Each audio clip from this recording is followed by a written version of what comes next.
Kaushik life style में आज फिर हम आपके सामने एक महत्वपूर्ण मुद्दा लाए हैं जो हर घर की कहानी है। पति, उनकी पत्नी खर्चीली है, यह शिकायत उन्हें रहती है। उनकी पत्नी लग्जरी लाइफ जीती है, घर का बजट के तरफ नहीं ध्यान देती। अपने पति का ध्यान नहीं देना, खर्चीली होना, लग्जरी लाइफ जीना, यह सब पति को कहीं ना कहीं खोखला करता रहता है। क्या आप उसका हल निकालते हैं या वक्त पर छोड़ देते हैं? फैमिली तो आपकी है, कुछ तो सोचना ही होगा। ऐसे खर्चीलापन हमें किस तरफ ले जा रहा है? आपका भी दायित्व बनता है कि आप अपने घर की बागडोर संभालें। अगर आपको ऐसा लगता है आपकी पत्नी आपके रुतबे अपने मायके वालों पर खर्च करने, किट्टी पार्टीज़ पर खर्च करने में और समय की बर्बादी सब कुछ कर रही है और आपका घर की नींव हिल रही है, आप परेशान हैं, लग्जरी लाइफ का दिखावा आपको तोड़ रहा है और आप क्रेडिट कार्ड और कर्जों में दब रहे हैं, या फिर आपका घर नहीं संभल पा रहा, तो आपको सोचने की ज़रूरत है। इन तमाम मुद्दों पर हमने विचार लोगों के लिए हैं और उन्होंने साझा किए हैं।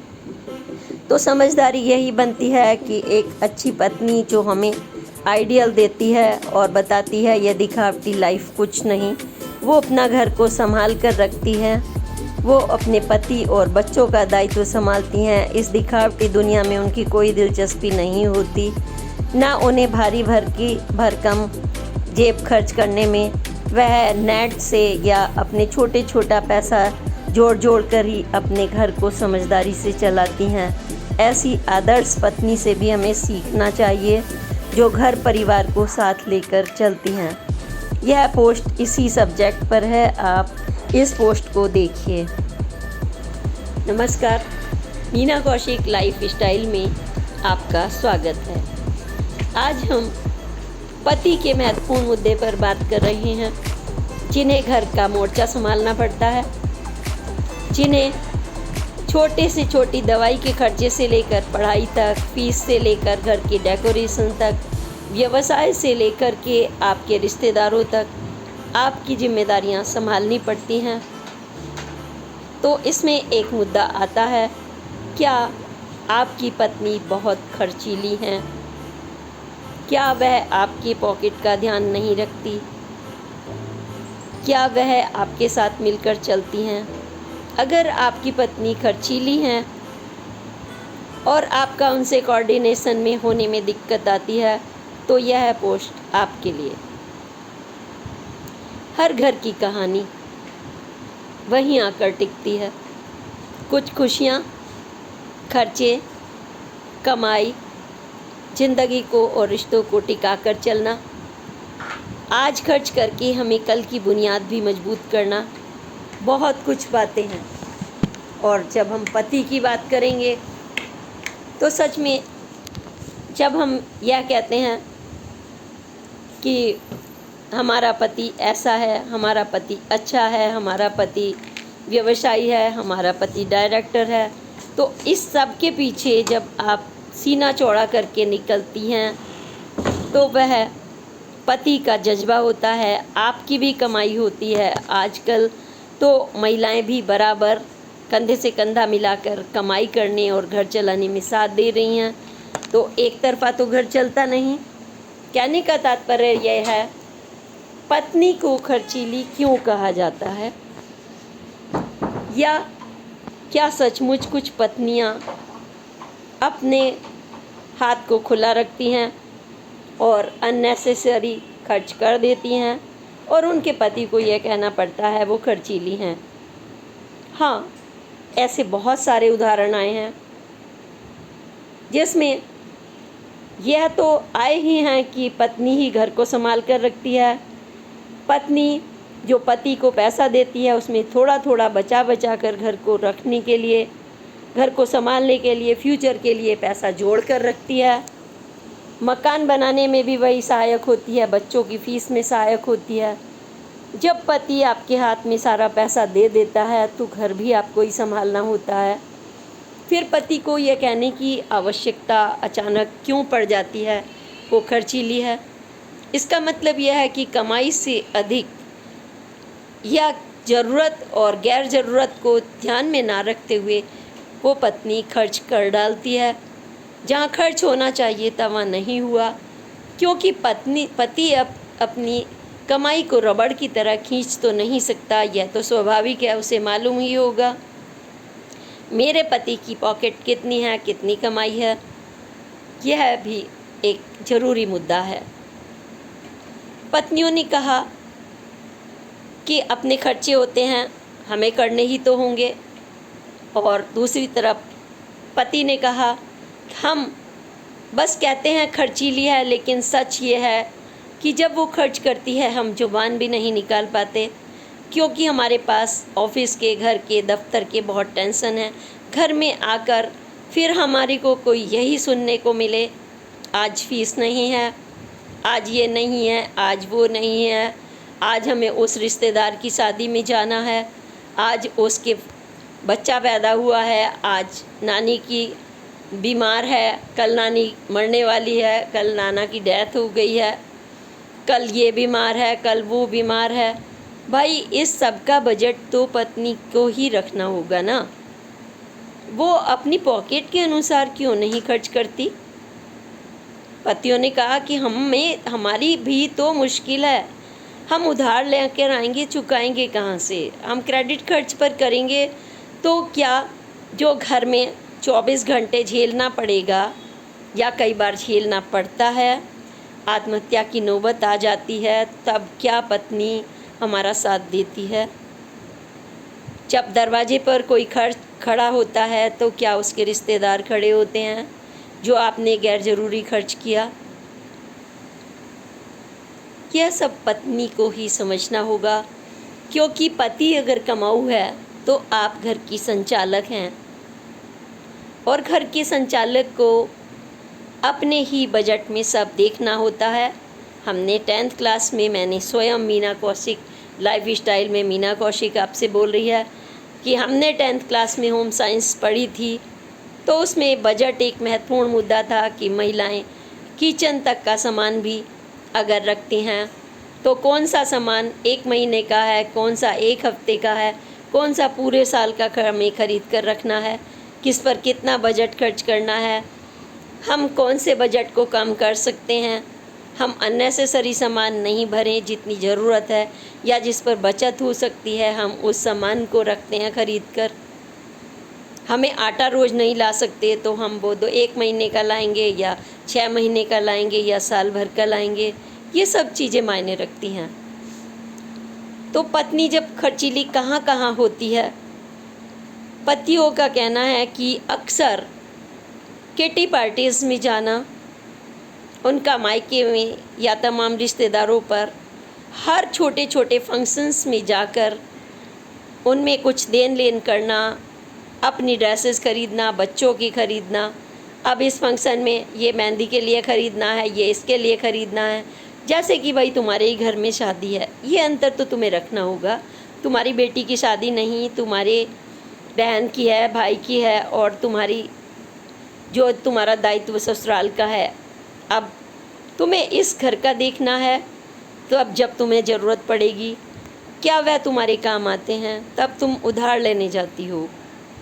उधार शब्द कितना कचोटता है, और वो सारी ज़िंदगी तुम्हें ये ताना मारते हैं कि तुमने 10,000 लिए थे या 5 लिए थे, और तुम उन पर लाखों लुटा देती हो।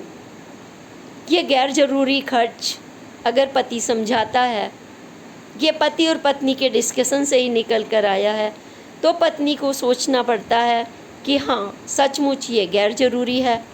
इस पैसे को मैं बचाकर बच्चे की फ़ीस में दे सकती थी, जिसकी आज फ़ीस माफ़ कराने की नौबत आ पहुँची। घर में क्रेडिट कार्ड वाले आ पहुँचे, आपकी अच्छी साड़ियाँ नहीं आ रही और आप अपने घर में जाकर रुतबा दिखाने के लिए खर्च कर रही हैं, कभी फ्रेंड्स पर, कभी किट्टी पार्टीज़ में, कभी पड़ोसियों को दिखाने के लिए। ये शो ऑफ क्यों? क्या आप इतना कमाती हैं? अगर नहीं तो हम पति पर इतना रोब कैसे गाड़ सकते हैं? क्या वो कमाऊ मशीन है? क्या वो जिन है? हमारी हर ज़रूरत को पूरा करने के वाला अगर वो जिन है तो आपने उनकी किस ज़रूरतों को पूरा करने के लिए क्या क्या किया है, आपका योगदान क्या है इसमें? क्या आप एक खर्च करने की ही मशीन है कि तेल डाला, मशीन चलती रही उतनी देर, फिर रुक गई? आप मशीन नहीं हैं, आप पत्नी हैं, घर की मालिक हैं आप। और घर का मालिक चाहे वो बहू है 25 साल की, 30 की, 35 की, 45 की, उम्र की सीमा नहीं, तो उसी को सोचना होगा कि कल उसके भाई के, उसके मित्र के, उसके रिश्तेदारों के मकान बन गए, आप पति से बड़ी जल्दी से शिकायत कर देती हैं उसका मकान बन गया। लेकिन क्या आपने देखा कि आपने कितना लुटाया घूमने पर, ट्रिप पर, आने पर, जाने पर, होटलों पर, रुतबे पर, किट्टी पार्टीज़ पर? क्या आपने ये कभी सोचा कि मैं भी उस मकान बनने में जोड़ जोड़ कर या पति के बैलेंस अच्छा बनाकर, बजट बनाकर एक छोटा सा हम भी लोन करके, अगर पैसा नहीं है तो मकान जुटा सकते हैं या बच्चों की फ़ीस भर सकते हैं, उनको अच्छा पढ़ा लिखा सकते हैं? आप यह नहीं सोच रहे और आपका हाथ खुला है, तो भुगतना तो आपको ही पड़ेगा। पति की जितनी सीमा है वो कमा कर देगा, वो दफ्तर में बेइज्जत होता रहेगा, घर पर गुस्सा निकालेगा तो भी आपके परिवार को भुगतना पड़ेगा। कभी बच्चे पर गुस्सा निकलेगा तो कभी पति पर। यह घर का कलेश क्यों? आप अपने ही घर को मुश्किल में कैसे डाल सकती हैं? एक समझदार पत्नी तो ऐसा बिल्कुल नहीं कर सकती। समझदार पत्नी होती है जो कहती है कि यह पैसे रखे हैं 1 लाख, 2 लाख, 2,000, 5,000, 10,000, उसी में वो देखती है कि इसमें मुझे सबसे पहली ज़रूरत आटा दाल सब्जी की पूरी करनी है, दूसरी मुझे फ़ीस की करनी है, तीसरे नंबर पर मुझे ड्रेस की करनी है, चौथे नंबर पर मुझे फंक्शंस की करनी है, और उन सब में से मुझे छोटा सा बचा कर भी रखना है। आप जो पहले से ड्रेसेस हैं उनको भी चेंज करके मैनेज कर सकती हैं जब कहीं जाती हैं। आपके पास अच्छी अच्छी ड्रेसेस होती हैं, ऐसा नहीं होता कि पति आपकी ख़रीदारी कराते ही नहीं। हमें हमेशा हम बदल कर ही जाना है ड्रेस, कुछ ऐसी सोच। हमें यह दिखाना है हमने वो पहन लिया था तो अब हमें उस ड्रेस को कभी नहीं पहनना।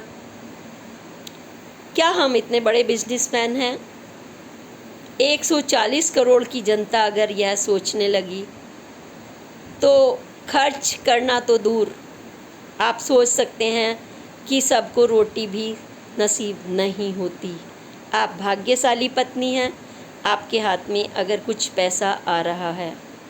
सोचिए, जब आप अपने ही भाई भाभी से या किसी रिश्तेदार से पैसा उधार लेती हैं तो आपको कितना बुरा लगता है। आपको लगता है आप भिखारी से भी बदतर हैं, या आप सबसे पहले उन्हें चुकाना चाहती हैं। तो यही पैसा आपने जो उन पर खर्च किया है, क्या वह यह सोचकर आप पर छोड़ देंगे कि ये तो खर्च करती रहती है, इसमें उधार कैसा? नहीं बेटा आप रखो, नहीं आप रखो। आपके साथ ऐसा तो नहीं होता। आपकी माँ के पास, आपकी नानी के पास, आपके जो मायका है, 1 मकान 2 मकान है, आप किराए पर भटक रहे हैं। क्या वो आपको उसी शहर में अपना मकान किराए पर भी दे देते हैं? नहीं। फिर नहीं है, क्या वो आपके पति को भी इतना ही देते हैं? क्या वो आपके बच्चों को इतना ही देते हैं? क्या आपका वो बुद्धू तो नहीं बना रहे, या आप जबरन बुद्धू बन रही हैं सिर्फ शो ऑफ के लिए? आप अपने बच्चे को फटाकुटा पहनाती हैं, मैनेज करती हैं और फिर कहती हैं हमारे बच्चे तक पर नहीं हैं। तो ये आपके मैनेजमेंट की कमी है। छोटे से छोटे बजट में हम बचत कर सकते हैं, इसीलिए हमें खर्चीला कहा जाता है कि जहाँ हमें नहीं करना चाहिए, हमने 2,000 महीना की किट्टी ले ली, 10,000 की ले ली, हम 100 कर रहे हैं, हम 30 दिन भटक रहे हैं किट्टीज़ पार्टीज़ में, बच्चों को समय नहीं दे पा रहे, हमें वहाँ पर शो ऑफ के लिए ख़रीदना है, और आप किट्टी पार्टीज़ के बहाने बुद्धू बन रही हैं। जिसके पास किट्टी का पार्टी जा रही है वो तो बिजनेसमैन की तरह से अपनी रोब में है। आप 30 तो बुद्धू बन रहे हैं आपके सामने, क्योंकि उसके पास तो पैसा आ रहा है मज़े से। इसलिए आप हमेशा अपने दिमाग से चलिए।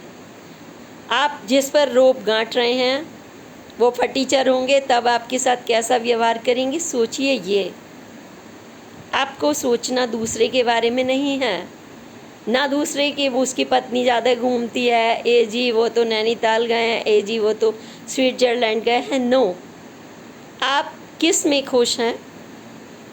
30 दिन आप घर में खुश हैं और एक दिन लुटा कर बैठ जाएं तो क्या उसमें खुश हैं, बाद में कुछ ना बचे?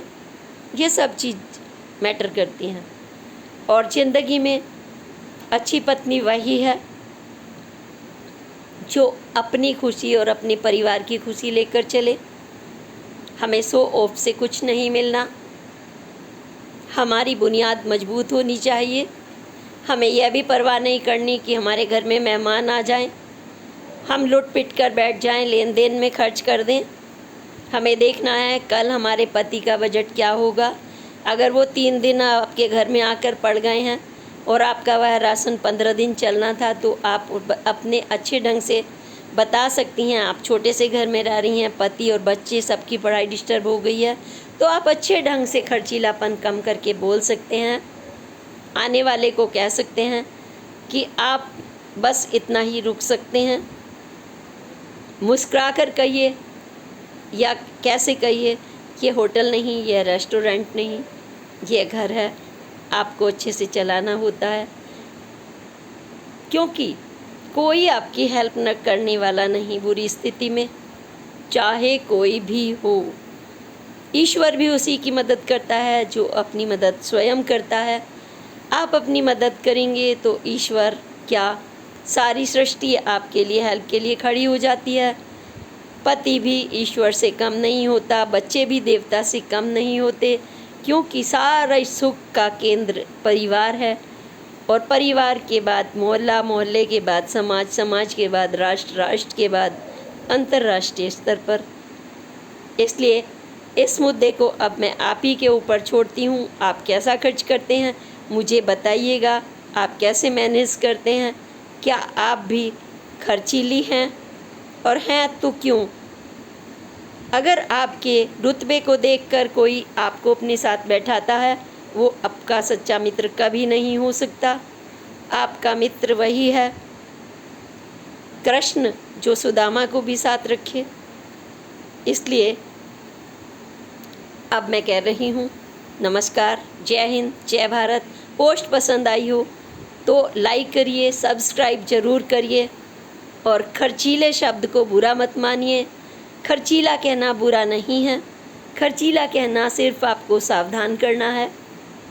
और पत्नियों से भी और पतियों से भी गुजारिश करेंगे कि पति भी अपनी पत्नी को प्यार से ही कहें, या ना कहें तुम खर्चीली हो। उनको भी बैठकर ट्रांसपेरेंसी के साथ बात करें कि we have to make a good budget, जैसा कि हम पसंद करते हैं, जैसा कि हम सरकार से चाहते हैं वो नहीं कर पाती। इन द सेम वे आपको भी एक अच्छा बजट अपना बनाना होता है।